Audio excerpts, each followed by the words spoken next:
That's it. So which of these lines is you think is relevant to you?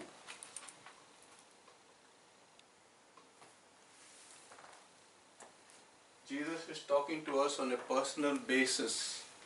So he's saying, I don't care whether you are going to accept me as your friend, but I'm telling you,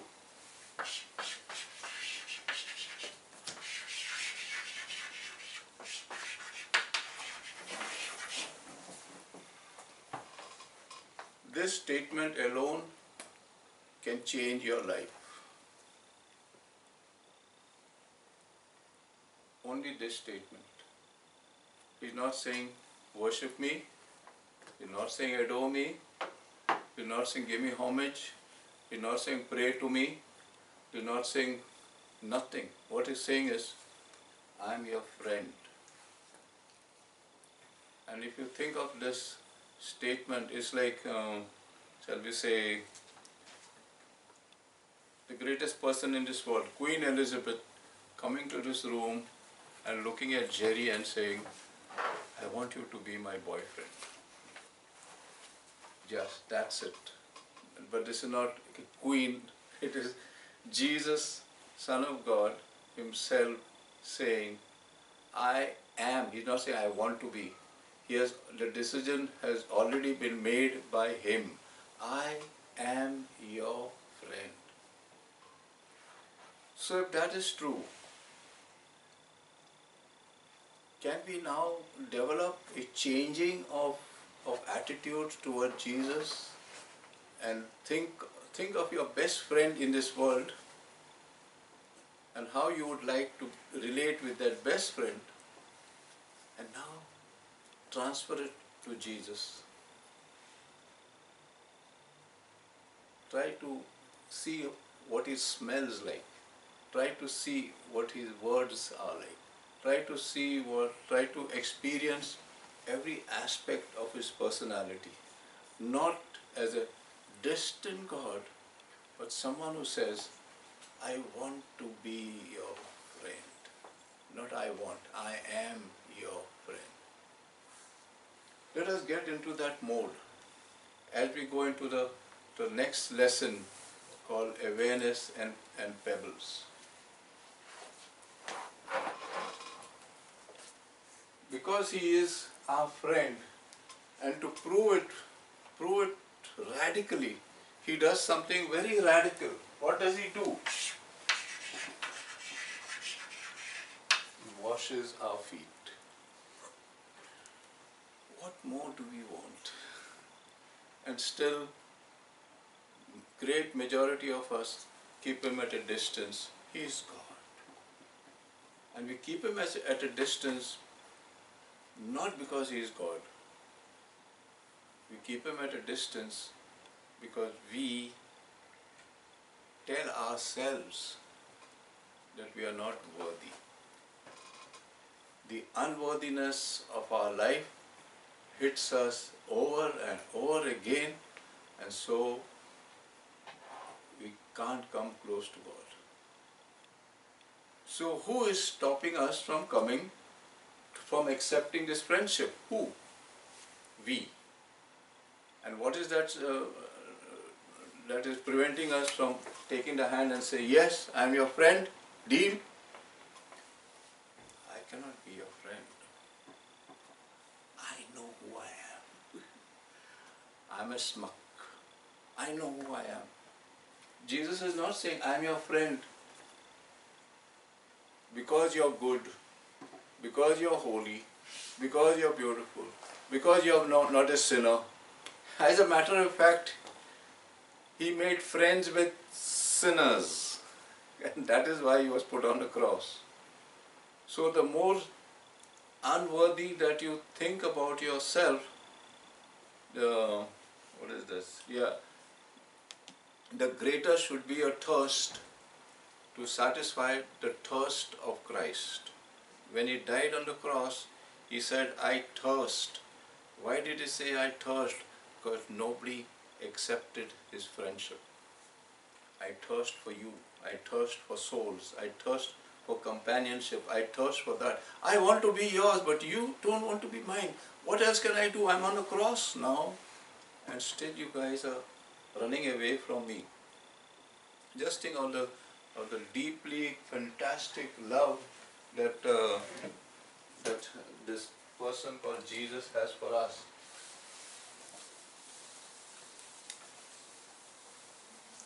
So maybe for the next week or month, you can use this as a mantra.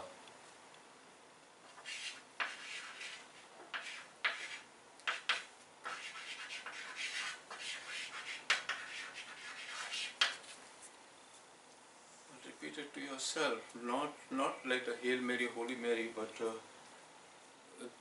conviction and with a sense of telling yourself, I may feel I'm not worthy. I may feel, but he doesn't feel it. So maybe one of us is wrong. And I prefer that I am wrong. He's right, because he's infinite intelligence. He knows everything. He's not wants to be my friend out of, okay, let's be a friend. No, let's pick him up. No, he wants to be a friend. A friend means I am your equal. I am your equal. So he says, I don't care if you're a sinner, but I'm your friend. I don't care if you're worthy or not, but I'm your friend. I don't care, I don't care, I don't care. What makes Jesus say, I don't care? What makes him say? It is this. Sometimes we come across couples who are mismatched according to us. You look at them and she seems to be a grumpy old lady and he seems to be a vivacious young man and jumping around and all this thing. And then you say, that is mismatched. What made him go on to her? What made him? And if you ask him, he'll say, for me, that's the best woman in the world. So maybe we are mismatched with Jesus, and Jesus is saying, I don't care. For me, that is the best person in the whole universe. So can you see that? It's to say that for me that is the best person in the whole universe, it means that he can see, just as that young man can see something in this ugly girl which nobody else can see, Christ can see something else in us which nobody else can see. And so let us say, maybe something is there in me which I myself don't know, but he knows. So let us surrender ourselves to a supreme intelligence and say, okay, I'm not going to fight. I got too little. My intelligence and my brains and my IQ is too low to argue with you. If you say that you can see something fantastic in me, I'm not going to argue. And so we go now to what he sees in us to call us his friends.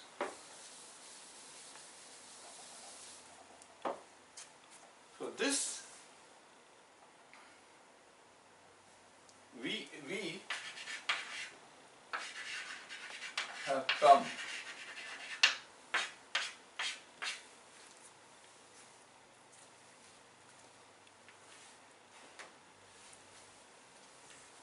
from where have we come? First, from pure, infinite intelligence. So pure, infinite intelligence has made you. So why you're thinking that you're a smug? Why you're thinking that you're not worthy? Why you're thinking you're not capable?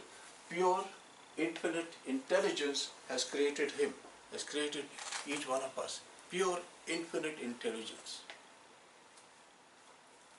So there must be something pure and infinite in us.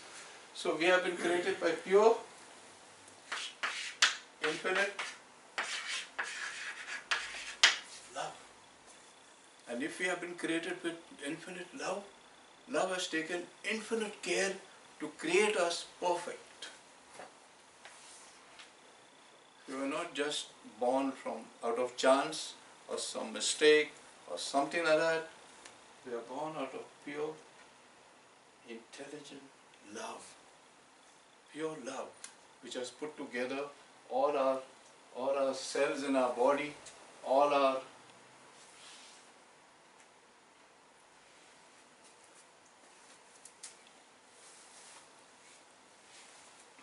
we have come forth from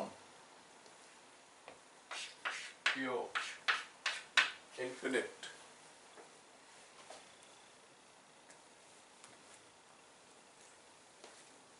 light.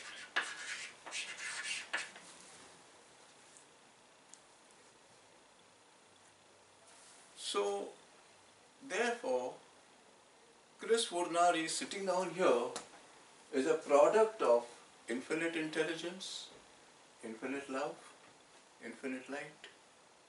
So why should I think differently from that intelligence which has created him and give my judgment on him? Can you see? When you give your judgment on him, what you are saying, I'm more intelligent than God, I am more loving than God, and I have more radiance in me than God. That is satanic. That is satanic. That is why Jesus says, do not judge, do not condemn, because you have no clue from where this person has arrived. You have arrived from here.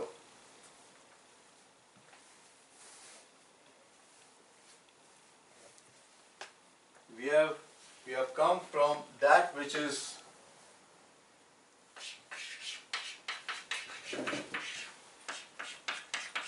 reality itself. We have not come from a dream, we have not come from the untruth, we are not an illusion. We have come forth from reality itself. This plus this plus this plus this is equal to you.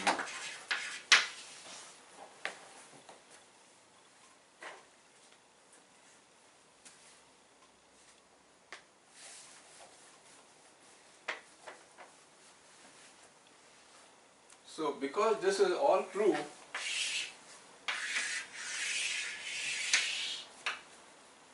we abide. Because all this is true, where do we abide? Right now, where are you right now? We abide in perfect intelligence. We are in the mind of God. We abide in the heart of God.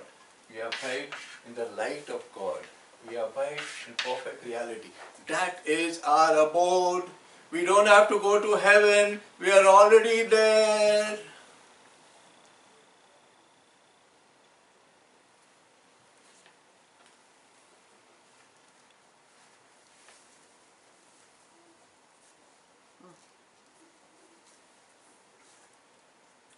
We have come forth therefore from something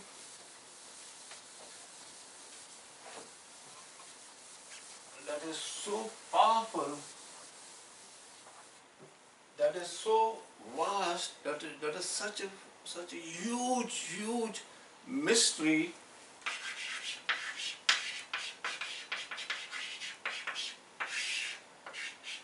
And what has this mystery done? The greatest work that this mystery called pure intelligence, pure love, pure reality, what has this mystery, the greatest work that this mystery has done is to create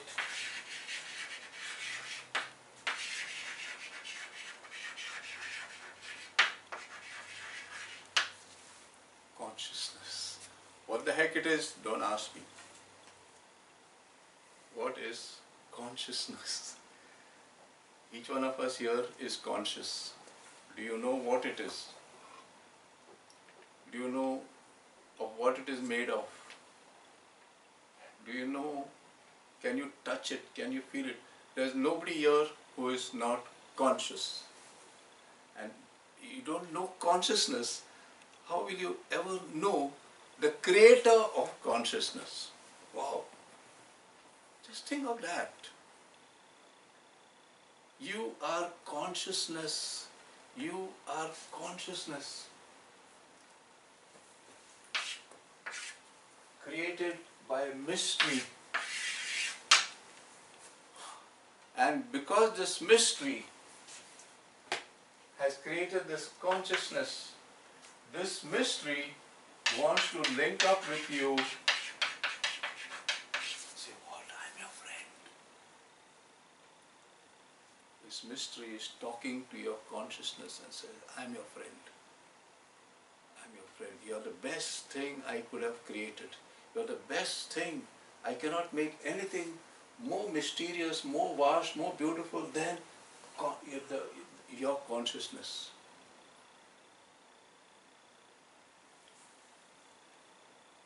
And that is one aspect of meditation where you tell yourself, I just want to be conscious.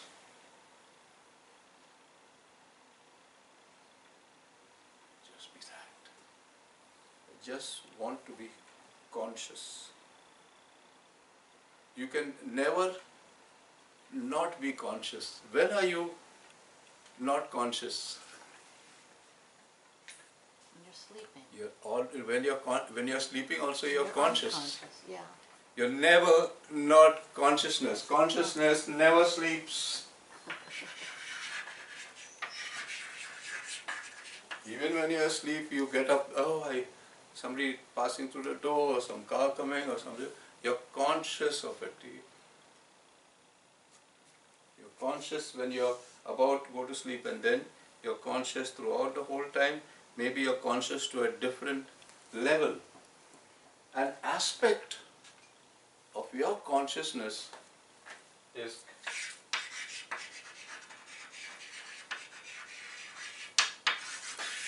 that is what we're talking about. So that's why I wanted to clarify what is awareness.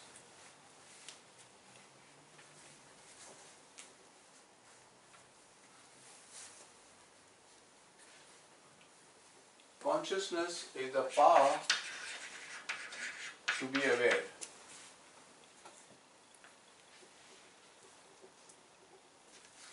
Consciousness is the power to choose.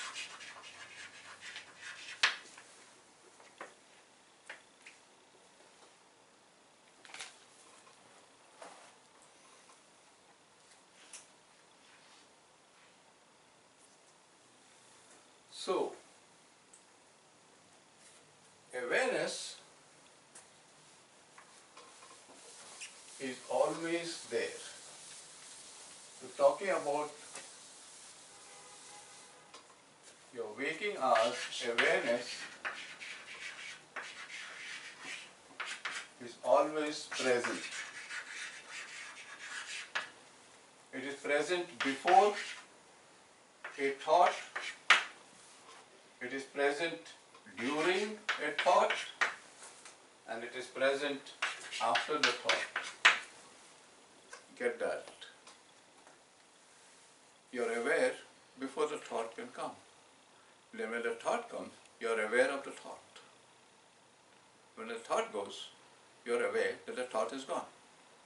So there is again, in your waking hours, there is never a moment when you're not aware.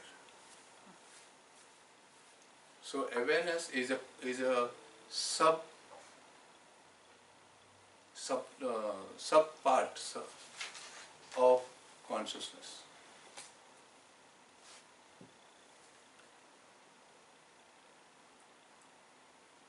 Talking about consciousness, let me tell you this. You may not understand it, but just keep it in your mind. There are 3 billion people on this planet.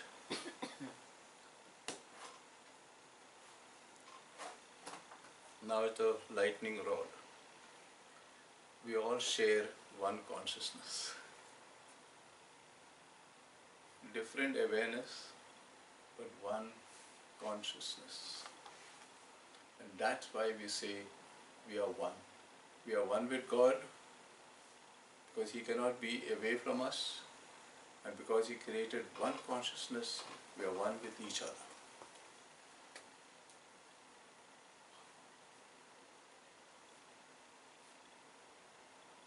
So can we see the first 2-3 lessons where I was trying to teach you over and over again? You are not separate, you are not separate, you are not separate. The greatest sin or the greatest darkness we can have in our mind is that we are separate. If our consciousness is the same of every human being and we share in the one consciousness, God did not come and say, I will make one consciousness for you and another for you and another for you and another for you. We all share one consciousness. Our awareness can be treated as different. So from our awareness, we can choose to be present or to be absent. From our awareness, we can choose anything we like.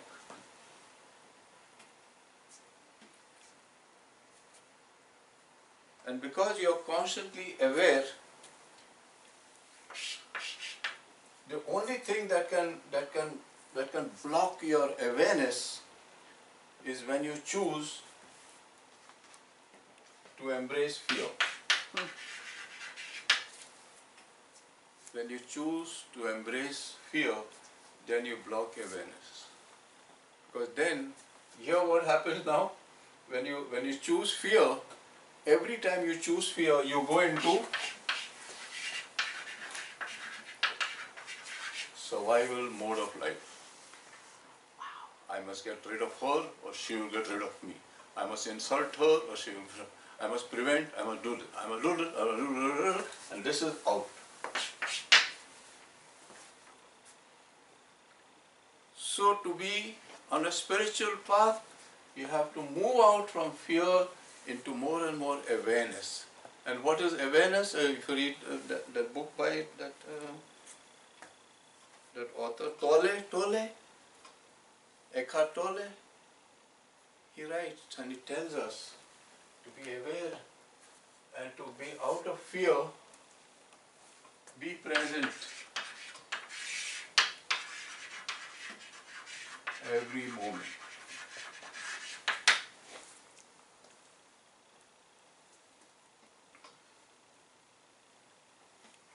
So, a Buddhist master was going for a walk with his disciple, and as they went for a walk, he says, I feel very nice here. I'm just going to sit on this rock, and you can sit down here. And so he sat down on the rock. After some time, that guy got fidgety. Says, what am I to do here? What are you doing? Shh. I'm meditating. I too want to meditate. What should I do? Can you hear the sound of the brook, of the spring, water flowing?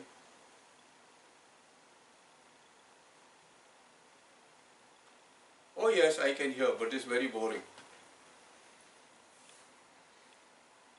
Listen to the spring water flowing.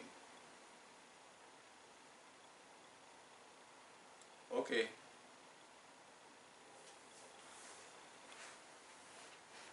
I'm tired. So what happened? The master was telling him, be present at this moment. At this moment, what can you hear? Be present to that sound. Just be present, which means bring your awareness to the sound of the river flowing. And in that awareness, you banish fear, you banish the mode for survival and everything, and you become only aware of the water flowing. And that, my dear friends, is living a life of awareness and living away from a life of fear. So, you can do an awareness in anything. So let us do an awareness exercise. Okay?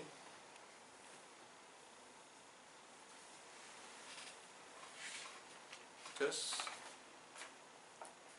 are you breathing? Yeah, there is none of us who is not breathing. Can you feel the breath going through your right nostril?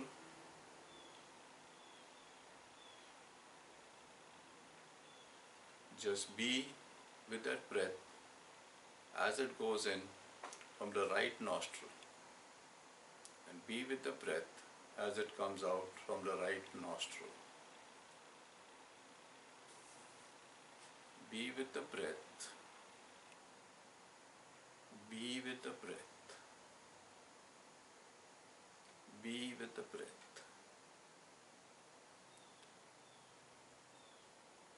Now come out from being with the breath and be aware of your feet on the ground, inside the shoe. Your feet, both your feet are on the ground inside the shoe. Be aware of the sensation of the shoe touching your feet. Just be aware. Bring your awareness to your feet touching the shoe. Be aware of your feet touching the shoe. Be aware of your feet touching the shoe.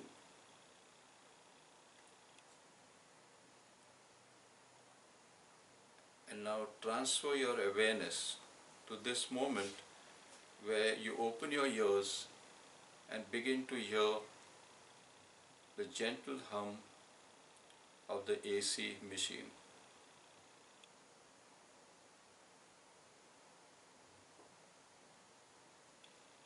Be with that hum. Be aware of that hum. Bring your awareness to that hum.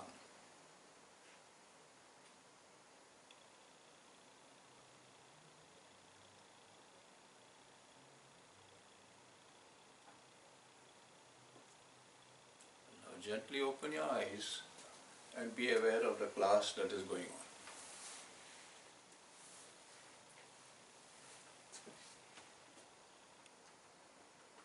So that is an awareness exercise. You can do it anywhere, while driving the car, while walking on the sidewalk, while sitting on the park bench. It will look like, but the more you do this, the more real you become.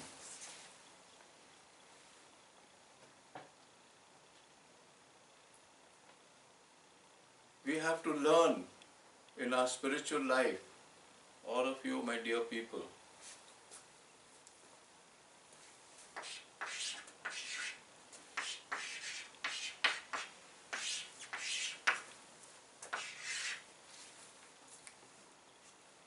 To step away from doing and to just be. To just be. What does your consciousness do? Just is. What does your awareness do? Just is. And you don't want to be conscious and you don't want to be aware, so you go into the unconsciousness of doing things automatically. Of doing things. So jumping. And in business world, what they say, he's multitasking, he's a very good worker. So he's doing the greater multitask, a very good worker. You get a nice promotion next week. Don't you worry, you're multitasking very well. He's wasting his life, he's wasting everything just he's selling his awareness and his consciousness to multitask. And we find this multitasking even among the pre-teens and everyone. So there'll be a laptop, and there'll be a phone, and there'll be a talking, and there'll be a walking on the sidewalk, there'll be holding the dog. So 6 jobs are going on at the same time, multitasking. Where is that person? Where is the one who is a being? What I can see is a doer of multitask, in which the being is lost, is torn to pieces.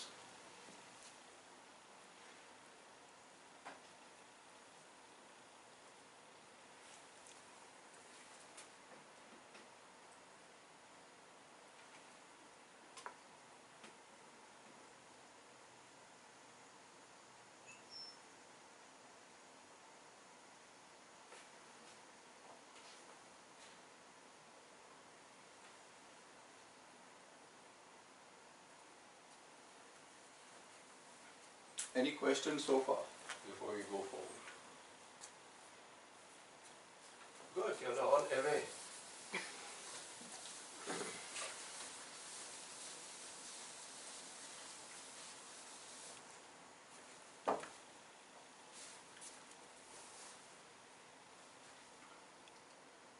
Even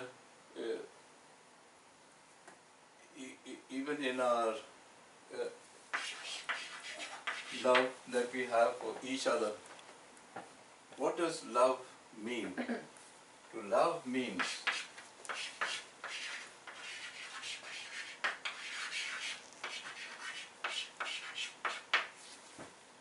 to abide with. And this is the story of those 2 sisters, Martha and Mary. Mary was the doer, the other one was abiding. She abided, she was present there. The other one was multitasking.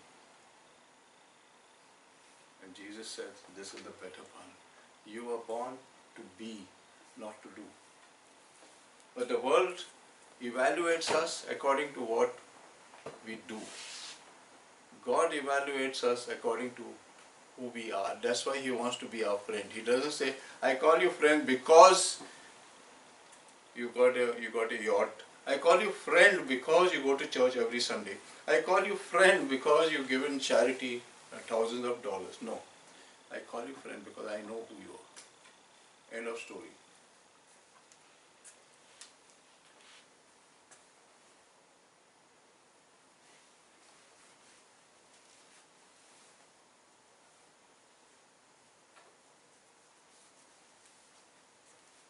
Okay, go ahead.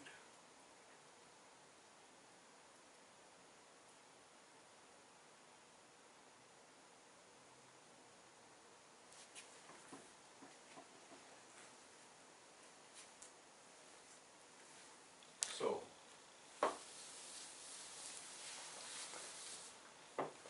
if this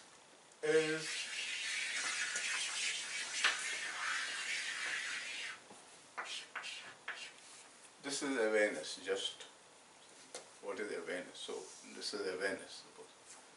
If this is awareness, it is present and it can choose. Okay? Now understand this. It is present and it can choose. So, to this awareness,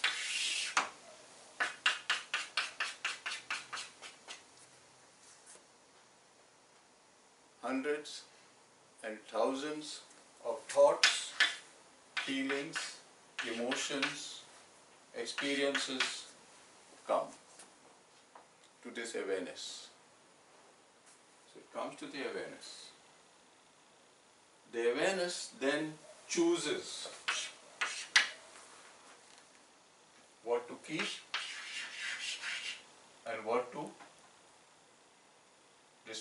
throw it out, or to keep or throw away.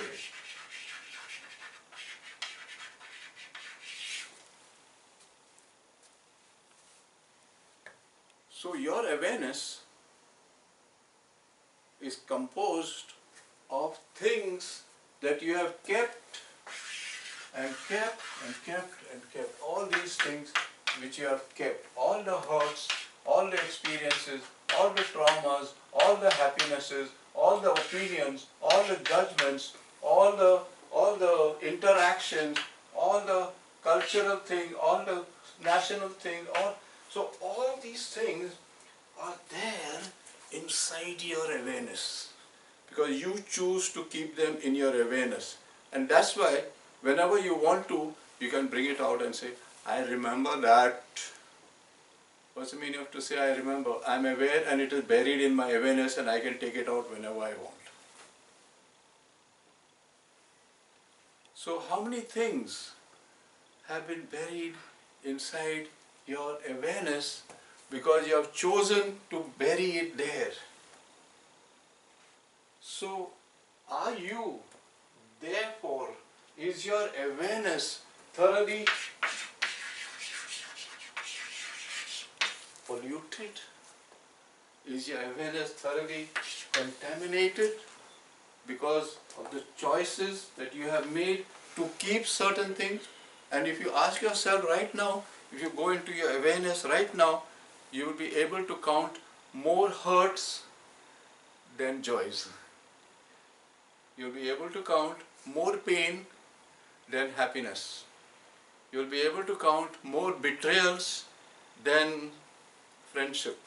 You'll be able to count. So that is what our awareness is made of. It is time for us to clean our awareness by taking off the pebbles that have gone inside.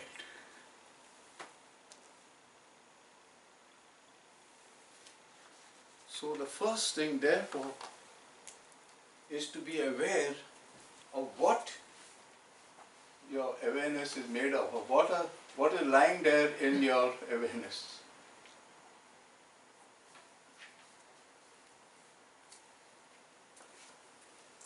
The first thing that lies in your awareness, of which you are aware and aware and aware the whole time, is your body, the needs of the body, the wants of the body, and then the body swallows up your whole awareness, and so it is aware of nothing else. You get a small headache, you're finished 24/7. Oh my gosh, I got a headache. Oh my gosh, I got a headache. I can't think of anything. I can't do anything. My whole awareness is submerged in this damn headache. Oh doctor, oh Advil, oh Aleve, oh ibuprofen, oh what is going to happen? Can you see? That awareness which is vast and infinite now is only your, because my little toe is spinning, so the whole awareness is there. Can we therefore liberate our awareness from bondage to the body and become aware of anything else rather than, so we are bonded to the body. Look around you. Look around at your own life and tell yourself, what is my body?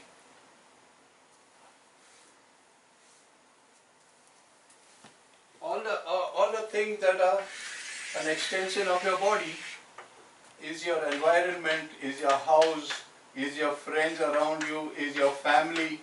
Then this becomes your extended body, which again swallows up your awareness. But you'll be thinking now, oh my gosh, no, I hope the food is there. I hope when I go home I don't have to cook the food or not. I hope the dog is not hurt. I hope so. Most of your awareness is surrounded first by the body and by the thing that are around the body, by the planet,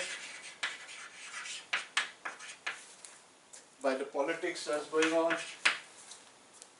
by Democrats and Republicans and all that. In all this, we have lost ourselves. And why have you imprisoned yourself to these things? When will you choose to be free? And we have a good friend who is ready to show us the way to freedom. Jesus says, I am the way. So let's tell him, okay, you're the way. Show me the way. And then you follow what he tells you.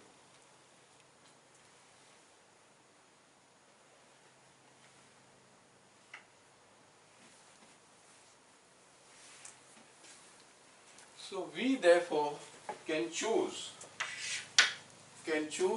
to expand or contract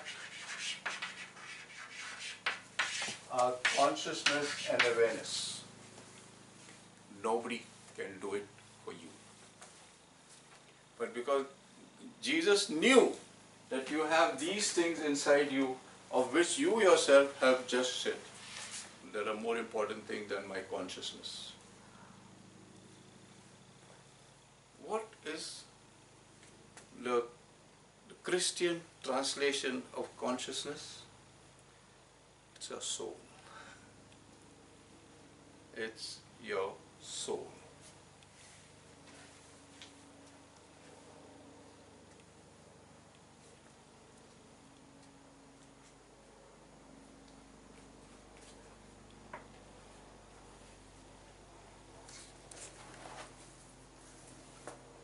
But although you have been here and busy here,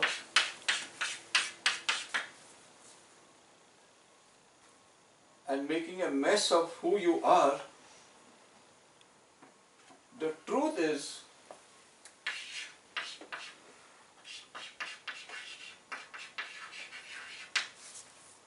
you and the Father have never been separated. While you are doing all this rigmarole over here, body and this and that and planet, all those things that you're doing, you're busy here, God is still holding you in His arms while you're having this bad dream going on. That's a beautiful thing. God never gives up hope.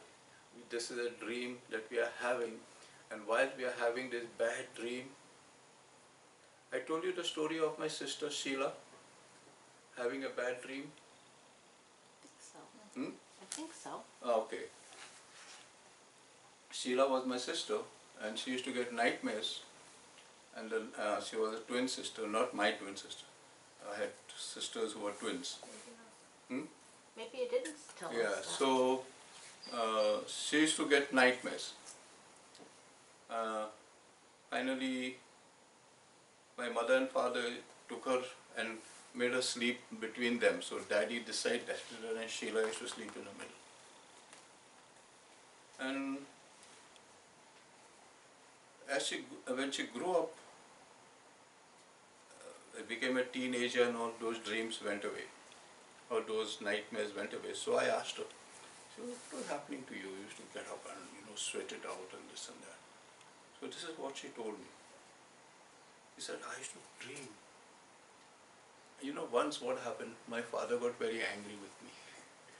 So we were living in an apartment. So he put me out of the house and locked the door, and I was out of the house. So she was dreaming that my father threw her out of the house. She personalized it for herself. And then it was dark in Bombay, the third world country, and then she's saying, and I used to remain near the door, and nobody's opening the door, and I'm crying. So this is all going on in a dream. And then there was one big dog who was coming after me, and then I left it, and I used to run down the step, and the dog was running faster and faster, and I fell down the steps. And by the time I fell down the steps, I used to get up, and then find that I'm near mommy and daddy. They are there. They are there. They are there. So as I grew in my own spiritual life, I began to think that way. As long as we are dreaming, the dream appears real. When we wake out of the dream, we will find we were always in the in the in the heart of God. That's the truth. That's the truth. So that is why so many spiritual people and all, they tell us this life that we have is a dream. Treat it like a dream, because your reality can never be separated from God. That's a beautiful thing. So, and then once you get that this, what is going on is a dream, then you give everything the value of a dream. So now that we are having this class, you give it the value of a dream. It's happening in a dream. The reality right now is you are in the heart of God. So we can go to the heart of God always, anytime, anywhere, and be there. We don't have to live the dream totally at all, because dreams are what keep us in fear. Getting out of the dream, my dear friend, is what is the whole spirituality about.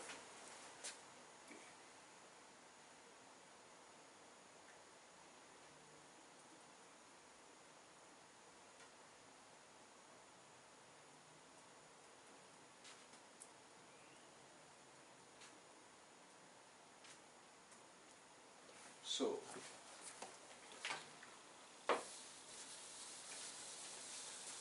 with this, I want you to keep in mind. So here we go. So, it is awareness.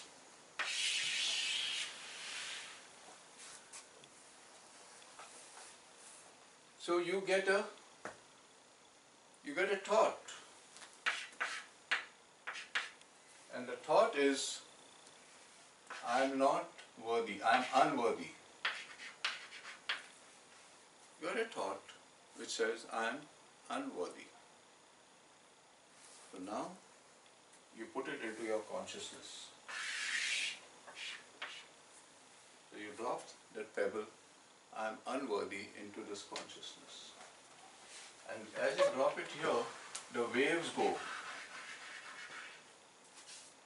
to the ends of the universe, and they come back to you with somebody who will make you feel more unworthy than you ever felt before. Then again you'll throw, yeah, I'm unworthy. Going up there, come back here, make you feel more unworthy. Go back, so then you have another feeling, I can never do things right. And then you do a thing, it doesn't come out right, and then you say, I know, I couldn't do it right, so that's the right thing. So we have put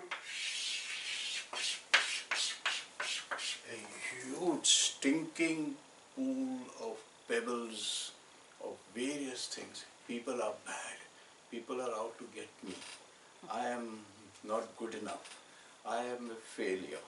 I hate this. I hate the weather. I hate the house. I hate the dogs. I hate. So therefore, this thing now rules your life. It goes to the ends of the universe and comes back. Goes to the ends of the universe. So all that is happening in your life is the result of the pebbles you are constantly throwing inside. So therefore, don't pray to God that the pebbles to give you a better life. Why is this happening to me? So now has come the time. The depth of spirituality is there, that you begin to say, I brought this upon myself, not God. And since I brought it upon myself, I have the power to stop it. That's what God created it. God created us with the power to do what we want. So if you have created a mess of your life, you can uncreate it. How do you do that?